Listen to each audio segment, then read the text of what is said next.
ফালাকাটা ব্লকের জটেশ্বর বিদ্যাসাগর পল্লী এলাকার একটি মুদিখানা দোকানে চুরির ঘটনার কিনারা করল জটেশ্বর ফাঁড়ির পুলিশ। অভিযোগ দায়েরের মাত্র 24 ঘন্টার মধ্যেই চুরি যাওয়ার সামগ্রী উদ্ধার করার পাশাপাশি এক অভিযুক্তকে গ্রেপ্তার করেছে পুলিশ। পুলিশের এই তৎপরতায় খুশি এলাকার বাসিন্দারা।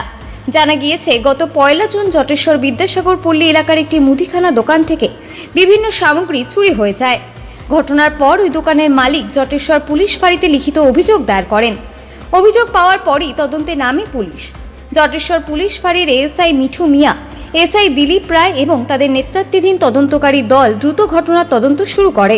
বিভিন্ন সূত্র ধরে তদন্ত চালিয়ে অল্প সময়ের মধ্যেই চুরির ঘটনার সঙ্গে জড়িত এক অভিযুক্তকে গ্রেপ্তার করা হয়। পাশাপাশি চুরি হওয়া সামগ্রী উদ্ধার করতে সক্ষম হয় পুলিশ। এ বিষয়ে জটেশ্বর ফাঁড়ির ওসি জগদীশ রায় জানান, চুরি হওয়া সামগ্রী উদ্ধার করা হয়েছে এবং ঘটনায় জড়িত এক যুবককে গ্রেপ্তার করা হয়েছে। মঙ্গলবার ধৃতকে আলিপুরদুয়ার আদালতে পাঠানো হয়েছে। ঘটনার সঙ্গে আরও কেউ জড়িত রয়েছে কিনা তা খতিয়ে দেখা হচ্ছে।